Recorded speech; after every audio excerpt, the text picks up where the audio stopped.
Alhamdulillahi Rabbil Alamin.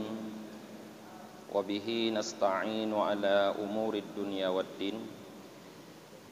Asyhadu an la ilaha illallah wahdahu la syarikalah. Wa asyhadu anna Muhammadan abduhu wa rasuluh. Allahumma salli wa sallim wa barik ala Muhammad wa ala alihi wa sahbihi ajma'in, amma ba'd. Allahumma allimna ma jahilna wa dhakkirna ma nasina wa fahimna ma lam nafham. Subhanaka la ilma lana illa ma 'allamtana innaka antal alimul hakim. Rabbi shrah li sadri wa yassir li amri wahlul 'uqdatam min lisani yafqahu qawli.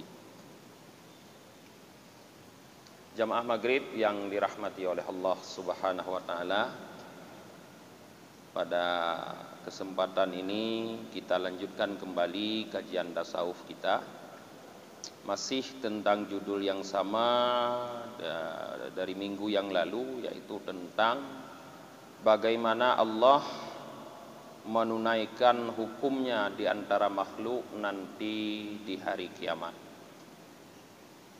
Minggu yang lalu telah kita bahas tentang hadis di mana Rasulullah bercerita tentang orang-orang yang bangkrut di kalangan umatnya. Nah, minggu ini kita juga akan melihat sebuah hadis, yaitu mulai dari waqala Abu Hurairah fi qaulihi azza wa jalla. Seorang sahabat Rasulullah yang bernama Abu Hurairah, beliau berpendapat tentang firman Allah azza wa jalla, di mana Allah berfirman dalam surah Al-An'am ayat 38. Wa ma min dabbatin fil ardi wala ta'iru yatiru bi janahihi illa umamum amsalukum. Tidak ada daripada dabbah, binatang yang melata di permukaan bumi, dan tidak ada daripada seekor burung yang terbang dengan kedua sayapnya, kecuali merupakan umamun, umat-umat amsalukum, seperti kalian. Nah, jadi firman Allah Ta'ala ini dikomentari oleh seorang sahabat Rasulullah yang bernama Abu Hurairah. Beliau mengomentari ayat ini dengan pernyataan annahu yuhsyarul khalqu kulluhum yaumal qiyamah wal bahaim wad dawaib wat tayy wa kullu syai'. Ayat ini, kata Abu Hurairah, memberitahukan kepada kita bahwa semua makhluk nanti pada hari kiamat akan dikumpulkan oleh Allah, dihasyar oleh Allah, dikumpulkan di mahsyar oleh Allah, baik berupa binatang-binatang dan juga burung-burung dan juga segala sesuatu. Artinya semua makhluk Allah pasti akan dikumpulkan oleh Allah nanti pada hari kiamat. Inilah pendapat Abu Hurairah tentang apapun yang melata di permukaan bumi dan burung-burung sama seperti kalian, juga umat-umat seperti kalian, kata Allah. Artinya sama seperti kita akan dikumpulkan oleh Allah nanti pada hari kiamat. Maka di saat itu fayablughu min adlillahi ta'ala ila ayyakhuda lil juma' minal qurana. Maka pasti akan terjadi keadilan Allah Ta'ala pada hari itu, sehingga seekor kambing yang tidak bertanduk akan diberikan haknya nanti pada kambing yang bertanduk. Artinya kambing yang bertanduk yang di dunia ini menanduk kambing yang tidak bertanduk, nanti di hari akhirat akan diberikan haknya oleh Allah untuk menanduk kembali. Nah, thumma yaqulu, kemudian setelah proses pembalasan itu semua selesai, artinya semua hak-hak telah ditunaikan oleh Allah pada hari mahsyar tersebut, Allah berfirman, kuni turaban, jadilah kamu. Artinya binatang-binatang tadi yang dibangkitkan oleh Allah Ta'ala, setelah selesai Allah tunaikan haknya, artinya yang pernah ditanduk maka akan membalas nanti di hari kiamat, yang pernah dianiaya akan membalas nanti, meminta balasan di hari kiamat. Setelah semua balasannya siap diberikan oleh Allah, Allah berfirman kepada mereka, kepada binatang-binatang, tidak termasuk kepada manusia, jin dan malaikat, tidak termasuk. Apa firman Allah? Kuni turaban, jadilah kalian tanah. Nah, jadi mereka setelah dibalas di padang mahsyar, dijadikan kembali oleh Allah sebagai tanah. Artinya mereka tidak diarahkan ke neraka atau ke surga, tidak melanjutkan perjalanan. Perjalanan makhluk yang selain jin, manusia dan malaikat hanya sampai mahsyar. Sampai hukum Allah ditunaikan, mereka kembali dijadikan tanah. Nah, di saat orang kafir melihat bahwa binatang-binatang itu sudah menjadi tanah, yaqulul kafir, orang-orang kafir berkata, ya laitani kuntu turaba, alangkah baik kalau seandainya aku pun kembali menjadi tanah. Kenapa orang kafir mengatakan demikian? Karena orang kafir sudah melihat azab yang disiapkan oleh Allah dalam api neraka. Karena kau tidak kembali menjadi tanah di mahsyar, pasti akan melanjutkan perjalanan melewati siratal mustaqim. Yang kufur kepada Allah jatuh ke dalam neraka, yang takwa lewat masuk ke dalam surga. Jadi di saat mereka sudah menyadari bahwa akhir dari perjalanan mereka adalah neraka, maka mereka menginginkan seandainya mereka pun seperti binatang, dijadikan sebagai tanah oleh Allah, tidak dilanjutkan perjalanan ke dalam azab yang sangat dahsyat, yaitu dalam neraka. Ini pemahaman dari ayat tadi menurut Abu Hurairah. Maka Imam Al-Ghazali mengingatkan para jamaah, beliau mengatakan, ya miskin, hai orang miskin. Beliau menganggap kita semua miskin. Fi yaumin tara sahifataka khaliyatan min hasanatin tala fiha ta'buka fataqulu aina hasanati fayuqalu nukilat ila sahifatin khusumaika wa tara sahifataka mashhunatan bisayyiatin tala fis sabri anha nasbuka washtadda bisababi kaffi anha inauka fatakulu ya rabbi hadhihi sayyiati ma faraktuha qat. Nanti di hari kiamat, kata Imam Al-Ghazali, kita akan berkata di saat lembaran-lembaran catatan amal kita berterbangan, Allah sudah memberikan kepada kita catatan amal tersebut, di mana Allah mengatakan ikra kitabak, silahkan sekarang baca catatan amal kamu. Kafa binafsikal yaumal hisaba, kata Allah. Cukup kamu sendiri hari ini yang menghitung betapa catatan amal kamu. Di saat itu, kata Imam Al-Ghazali, ada orang yang melihat catatan amalnya kosong daripada kebaikan. Padahal dulu di dunia dia sangat bersusah payah dalam waktu yang sangat lama melakukan kebaikan. Cukup banyak kebaikan yang dia lakukan. Seperti misalnya kita istiqamah dalam salat jamaah, terus dia lakukan sepanjang hayatnya. Tapi di saat catatan amal itu diberikan, kosong, tidak ada kebaikan dalam catatan itu. Sehingga orang itu mengatakan kepada Allah, aina hasanati, ya Allah, di mana kebaikanku ini? Kemana udah kebaikan-kebaikan yang aku lakukan dulu? Fayuqalu, maka dikatakan kepadanya, nukilat ila sahifatin khusumaika. Sudah dipindahkan. Kebaikanmu sudah dipindahkan ke dalam buku catatan orang-orang yang kamu zalimi dulu. Jadi kebaikan yang kita kerjakan sekarang para jamaah nanti bisa berpindah, yang mengerjakan kebaikan kita tapi yang mendapat tambahan pahala orang lain. Kenapa? Karena kita berlaku zalim terhadap mereka. Kezaliman kita menyebabkan diambilnya kebaikan-kebaikan seperti hadis minggu yang lalu telah kita baca, lalu dipindahkan oleh Allah ke dalam buku catatan mereka. Wa tara sahifataka mashhunatan bisayyatin. Sebaliknya bahkan orang itu atau kita melihat catatan amal kita sudah dipenuhi dengan kejahatan. Padahal ta'ala fi sabri anha nasbuka washtadda bisababi kaffi anha inauka. Padahal sudah sangat capek kita menahan diri, bersabar, bersusah payah kita, bersakit-sakitan menahan diri agar tidak melakukan kejahatan itu di dunia. Tapi tiba-tiba di akhirat, di saat buku amal dinampakkan, tertulis banyak sekali kejahatan.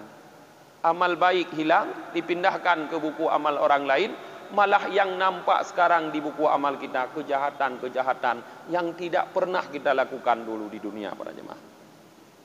Fatakulu, maka engkau akan berkata, kata Imam Al-Ghazali, ya Rabbi hadhihi sayyi'atu ma qaraftuha qat. Wahai Tuhanku, ini adalah kejahatan-kejahatan yang sangat aku hindari dulu. Kok bisa ada dalam buku catatanku kejahatan ini padahal dulu aku menghindar darinya? Fayuqalu, maka dijelaskan, hadhihi sayyi'atu qaumil ladzi ightabtahum wa syatamtahum wa qasattahum su'a wa dhalamtahum fil mubaya'ah wal mujawarah wal mukhatabah wal munadarah wal mudzakarah wal mudarasah wasairi asnafil muamalah. Dikatakan, dijelaskan nanti untuk orang yang bertanya seperti itu, ini adalah kejahatan-kejahatan orang-orang yang kamu dulu mengupat mereka. Artinya rupanya dalam buku catatan amalan kita, kejahatan itu bukan kejahatan yang kita lakukan, tapi kejahatan orang yang kita upat dulu di dunia. Berpindah kejahatan itu dari bukunya ke buku kita. Wa syatamtahum, kejahatan orang-orang yang dulu di dunia kita cerca, kita caci maki mereka. Berpindah dari buku mereka, berpindah ke buku kita. Wa qasattahum su'a, dan orang-orang yang kita bergaul dengan buruk dengan mereka, orang-orang yang kita jahati, wa dhalaltahum fil mubaya'ah, orang-orang yang kita zalimi mereka di dalam bisnis, dalam jual beli, nanti kejahatan mereka berpindah ke buku catatan amal kita. Wal mujawarah, orang-orang yang kita dizalimi dalam pergaulan, berpindah catatan buruk mereka ke dalam buku amalan kita. Wal mukhatabah, orang-orang yang kita dizalimi dalam berbicara, dalam berdiskusi, dalam belajar, dalam segala macam aspek pergaulan. Di mana ada kejahatan kita terhadap seseorang, maka dipastikan kejahatan orang tersebut akan dipindahkan oleh Allah nanti pada hari kiamat ke dalam buku catatan amalan kita. Coba bayangkan para jamaah di saat itu, kebaikan kita hilang dipindahkan ke dalam buku catatan orang lain, malah kejahatan orang lain kini berpindah ke dalam buku catatan amalan kita. Inilah yang benar-benar bangkrut seperti disabdakan oleh Rasulullah dalam hadis yang telah kita baca minggu yang lalu.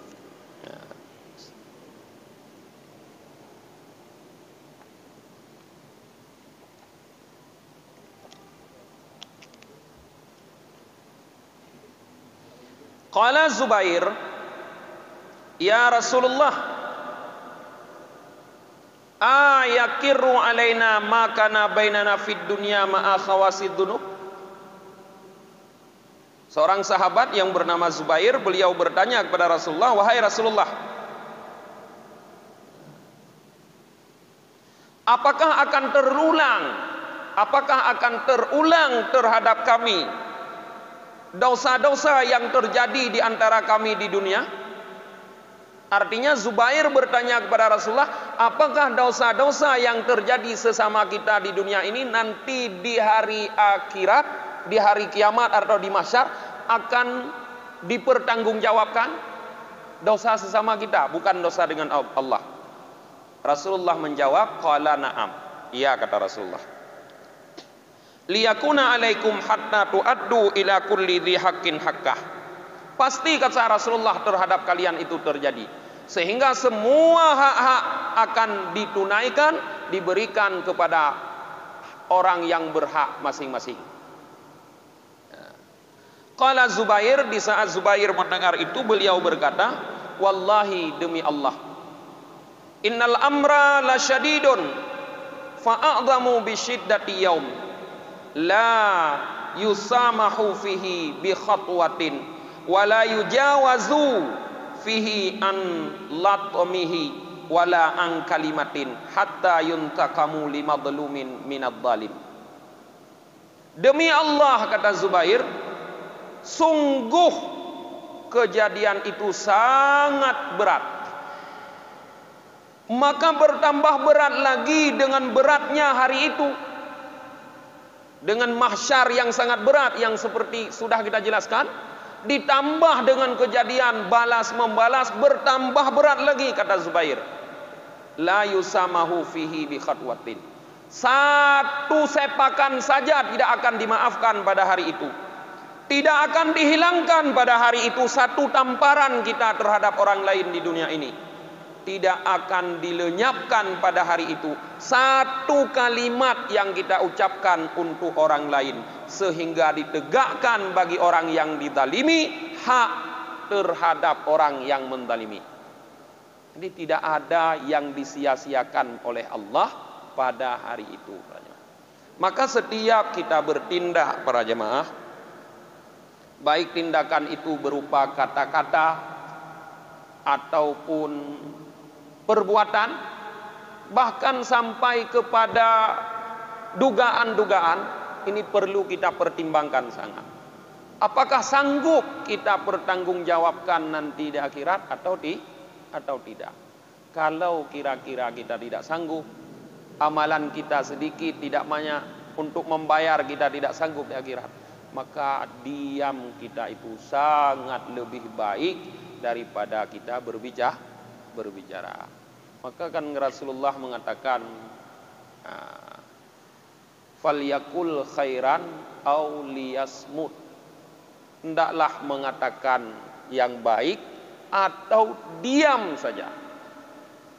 Kalau memang kata-kata yang keluar tidak baik, lebih baik diam saja, para jemaah. Maka disinilah para jemaah kita harus sangat menjaga diri kita.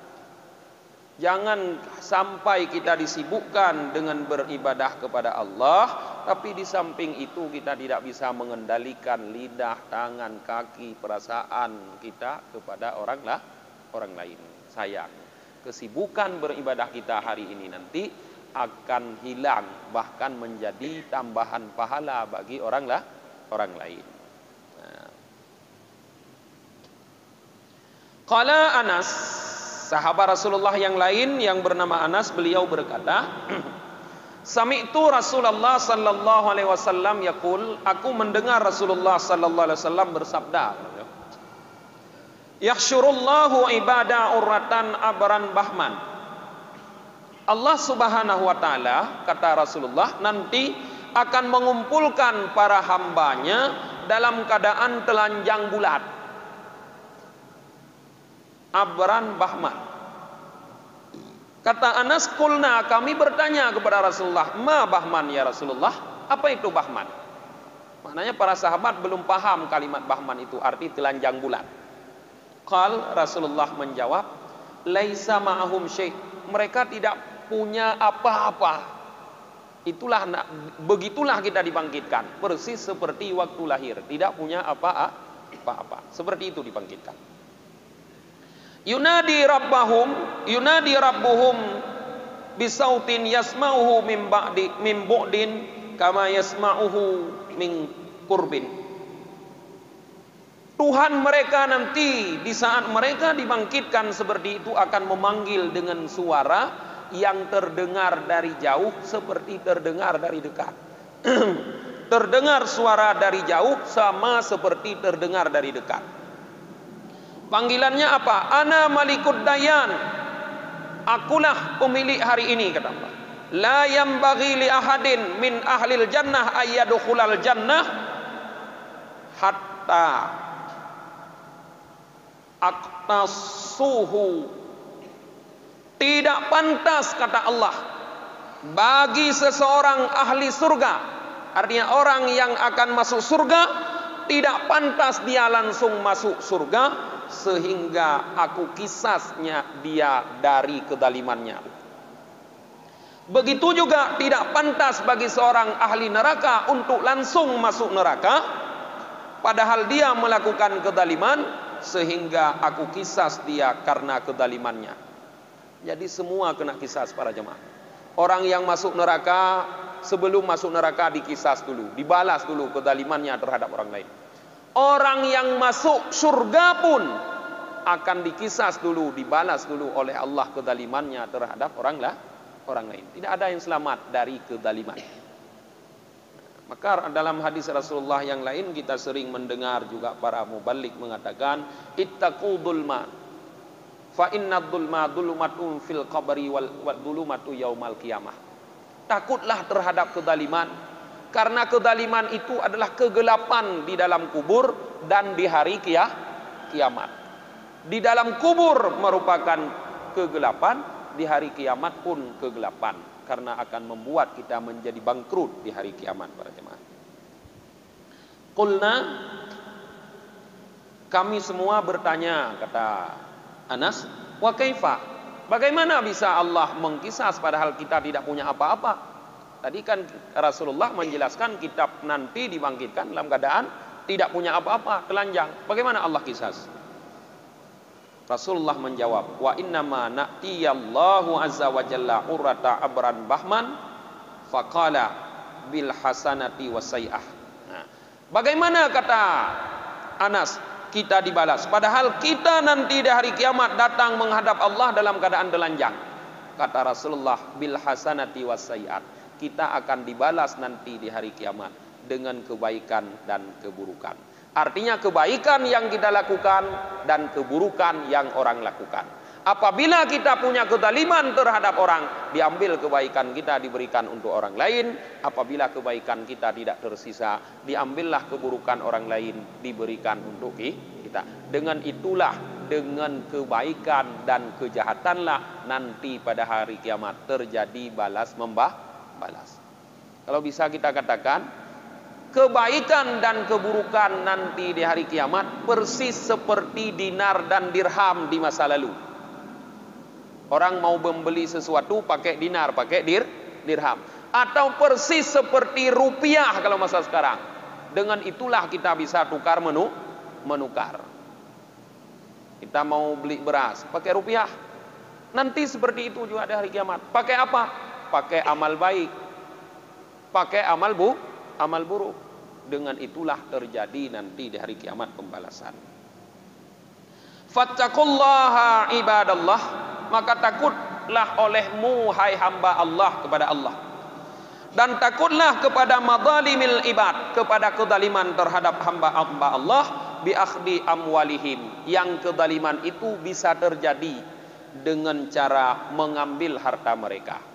Jadi mengambil harta orang adalah kezaliman terhadap orang. Wa ta'arrudi li a'radihim, dan bisa juga kezaliman itu terjadi dengan cara mencemarkan kehormatan mereka. Kita jatuhkan kehormatan mereka dengan cara mungkin kita menuduh, memfitnah dan sebagainya. Itu adalah bentuk kezaliman. Wa tadhiqi qulubihim, dan bisa juga kezaliman itu terjadi dengan tadhiqi qulubihim, yaitu menyakiti hati mereka. Wa isaatil khalqi fi ma'asyaratihim, dan berakhlak buruk dalam bergaul dengan mereka. Jadi kezaliman dan sesama manusia bisa terjadi yang pertama karena kita mengambil hartanya. Artinya zalim dalam bagian harta. Bisa juga karena kita mencemarkan kehormatannya. Bisa juga kita menyakiti hatinya. Bisa juga kita bergaul dengan buruk dengan mereka, dengan akhlak yang buruk. Maka para jamaah, di dalam kitab Minhajul Abidin, Imam Al-Ghazali dalam membagi dosa mengatakan ada 5 dosa yang berkaitan dengan manusia, dengan hamba. Yang pertama, dosa dalam hal harta. Yang kedua, dosa dalam hal perasaan. Artinya perasaannya yang kita zalimi. Ketiga, dalam hal kehormatannya. Yang selanjutnya, nafsi, jiwanya yang kita zalimi. Yang selanjutnya, yang terakhir, din, agamanya yang kita zalimi. 5 dosa zalim kita terhadap manusia. Tidak akan lepas kita pada hari kiamat kalau di dunia kita tidak bertaubat, meminta halal, meminta maaf kepada orang-orang yang kita berdosa kepada mereka dalam hal 5 perkara tadi para jemaah.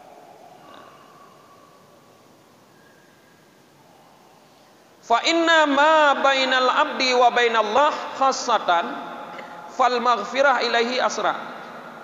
Karena kata Imam Al-Ghazali, dosa yang terjadi di antara seorang hamba dan di antara Allah, khusus dosa yang terjadi antara hamba dengan Allah, itu lebih cepat diampuni, lebih mudah diampuni. Dosa kita dengan Allah mudah untuk diampuni oleh Allah.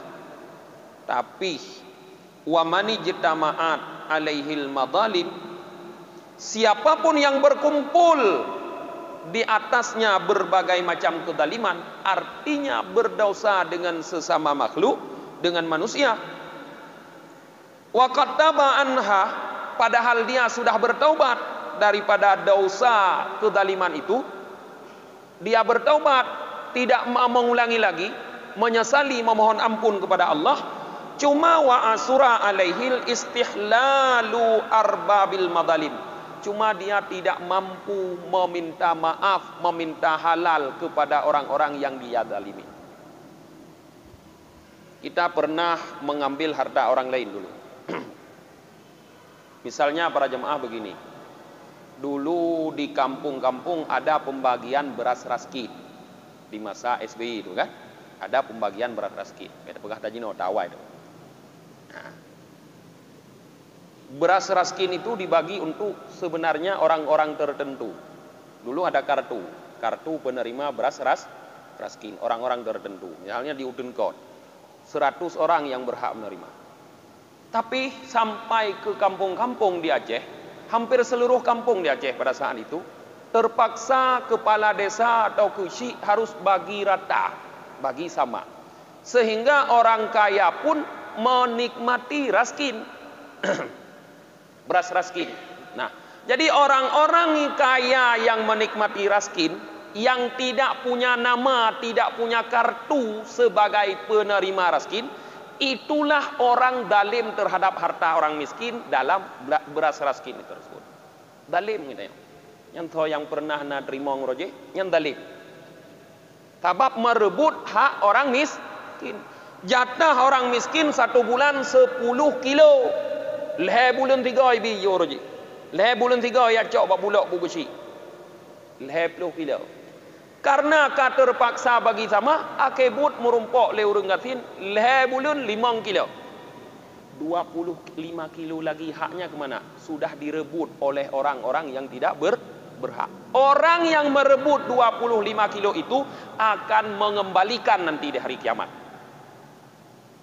Kalau seandainya sudah bertaubat, kau sadar, kau jak-jak but lewe nyom sujud, kau depu dosa hanya dah cok hak gop nian, kau taubat, hanli, bukti jih jino ada na PKH, na BPNT, hanli gerebut ada gop, kasih projek raskin mentang, hanli gelake menyohana hak ke, hanli giu bagi sama bagi si menyohana hak ke, kau depu, taubat, menyesal, sudah mohon ampun.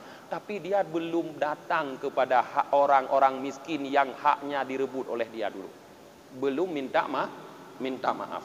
Dan sukar untuk minta maaf karena kita tidak tahu siapa orang miskin mana yang kita rebut haknya. Sajudlah kemaahnya. Hana.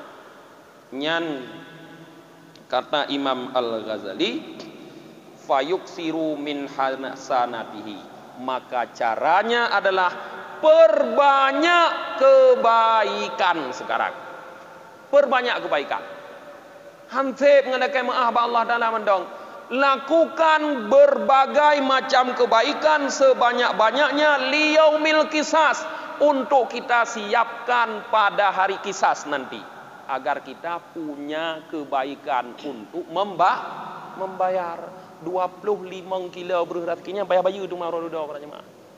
Bukan lagi dengan beras bayar, bukan lagi dengan rupiah bayar, tapi dengan amal baik. Karena Rasulullah mengatakan bayar membayar nanti bil hasanah wasai'at, dengan amal baik dan amal buruk. Kalau sekarang kita tidak memperbanyak kebaikan, maka amal buruk mereka akan diberikan kepada kita. Metimpan tu dalam neraka laju. Meramah. Yang kalu-lu roji. Makajih nyona pernah roji nyobek piuh-piuh jak masjid. Ya leuh tu beut semayang Isya bek wa masjid. Duk-duk ilai meratik-ratik minon tengah malam wa dekat tengun tu baru wa masjid. Bek lebar nyun. Ya. Walaysa bi ba'dil hasanati bainahu wa bainallah illa bi kamalil ikhlas. Yang lebih menakutkan apa jemaah? Tadi kan Imam Al-Ghazali mengatakan memperbanyak kebaikan. Caranya harus memperbanyak kebaikan. Tapi sedikit pun kebaikan tidak kita dapatkan di antara kita dan Allah illa bikamalil ikhlas, kecuali dengan menyempurnakan ikhlas. Ini yang lebih susah. Taknya kalau sarankan bek nuwoi le meratik-ratik. Tapi apakah meratib dronian bisa dicatat sebagai kebaikan? Belum tentu kalau meratib itu tidak ikhlas. Apakah kalau anda memperbanyak sedekah sekarang, sedekah anda itu kebaikan? Belum tentu kalau tidak ikhlas. Baru itu kebaikan bikamalil ikhlas, dengan sempurna ikhlas. Jadi apapun amal yang kita lakukan kalau tidak ikhlas bukan kebaikan para jemaah. Kan kebaikannya dialog iblis dengan Allah Ta'ala dalam surah Sad. Setelah Allah Ta'ala katakan kepada iblis, fakhruj minha fa innaka rajim, keluar kamu dari surga karena kamu sudah terkutuk. Di antara dialog iblis dengan Allah Ta'ala dalam Al-Quran dalam surah Sad tersebut, Allah menjelaskan, iblis mengatakan, fabi izzatika la ughwiyannahum ajmain illa ibadaka minhumul mukhlasun. Demi keperkasaanmu ya Allah, akan aku sesatkan mereka semua kecuali beberapa hambamu di antara mereka mukhlasun, yang ikhlas. Semua sesat selain yang ikhlas. Semua mampu disesatkan oleh iblis. Tanya baik pegah-pegah ke gop sesat. Tanya tering dan duduk gop yang keajaran sesat, yang awak sesat. Drot tu tengah sesat nan ada depu tengah pengul iblis. Bukti ji hana ikhlas. Hanya orang-orang yang ikhlaslah yang selamat dari tipu daya iblis. Yang lain tidak. Yang solat apa selamat? Belum tentu.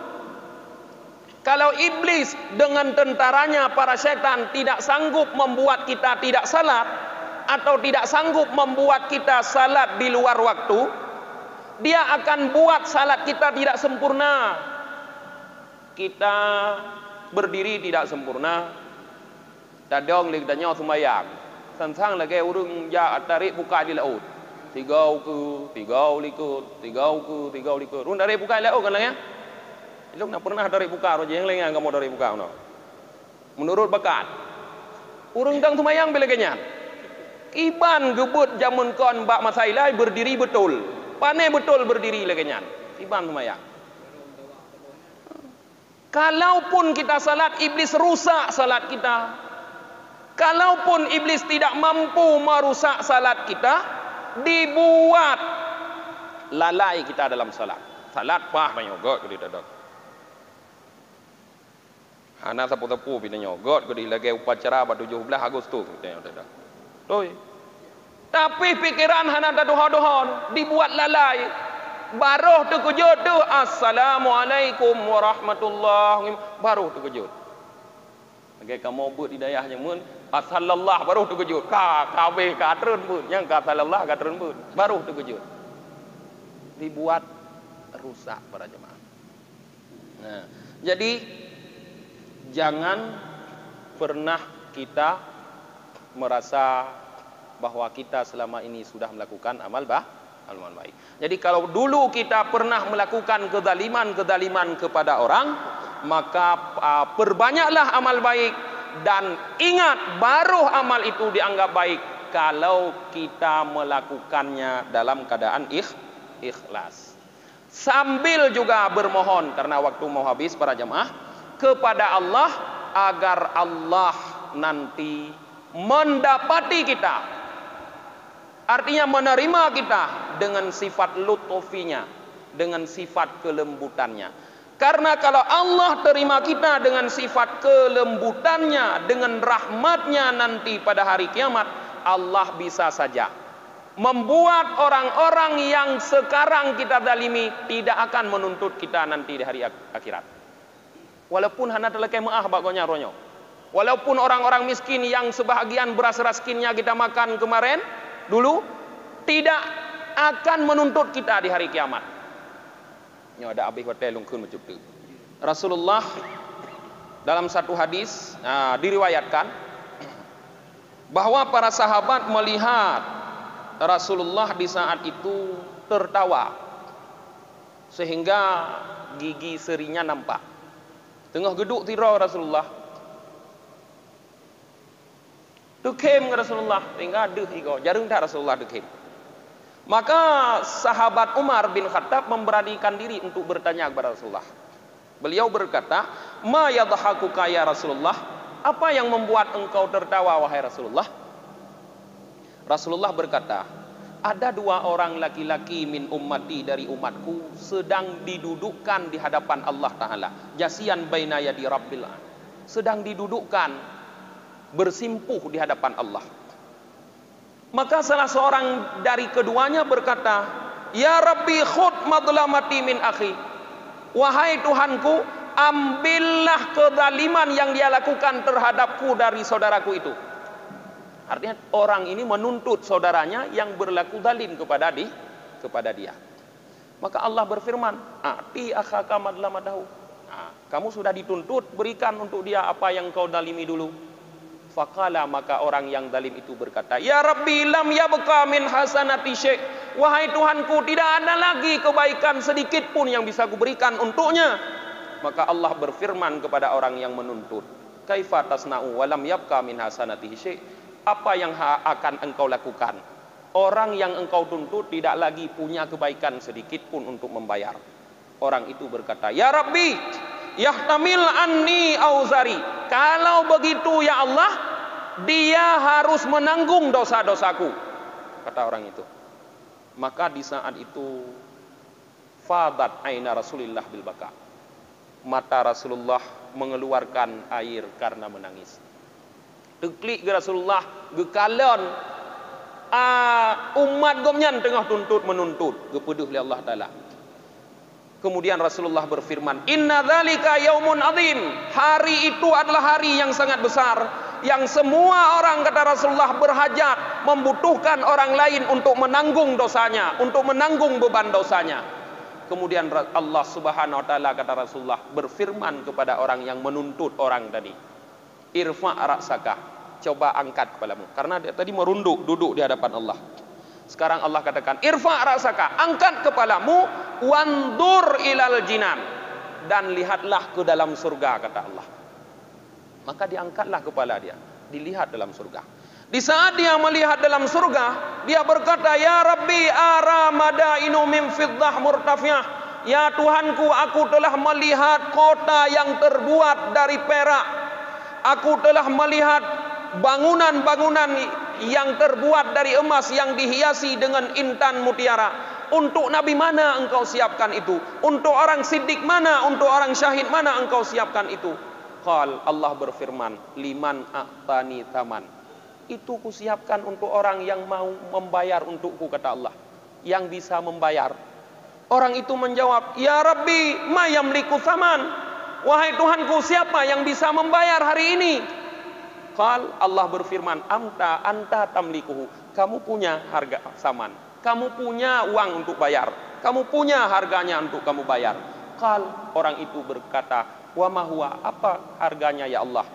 Qal, afuka an akhika. Maafmu terhadap saudaramu yang kamu tuntut, itulah harga surga. Maka di saat itu langsung orang itu berkata, ya Rabbi inni qad afautu an. Ya Tuhanku, aku telah maafkan dia. Maka Allah berfirman, ambil tangan saudaramu, gandeng, masuklah kalian berdua dalam surga. Tapi itu bukan untuk semua orang, hanya orang-orang yang diterima oleh Allah bilutfihi wa rahmati, dengan kasih sayang dan kelembutan Allah. Harapkanlah kasih sayang Allah ada nanti kepada kita, maka kita akan terbebas dari tuntutan saudara kita. Sampai di sini pengajian kita para jamaah. Kita tutup dengan membaca doa akhir majelis. Subhanakallahumma wa bihamdika wa nasyhadu an la ilaha illa anta wa nastaghfiruka wa natubu ilaik. Subhana rabbika rabbil izzati amma yasifun. Wassalamun alal mursalin walhamdulillahi rabbil alamin.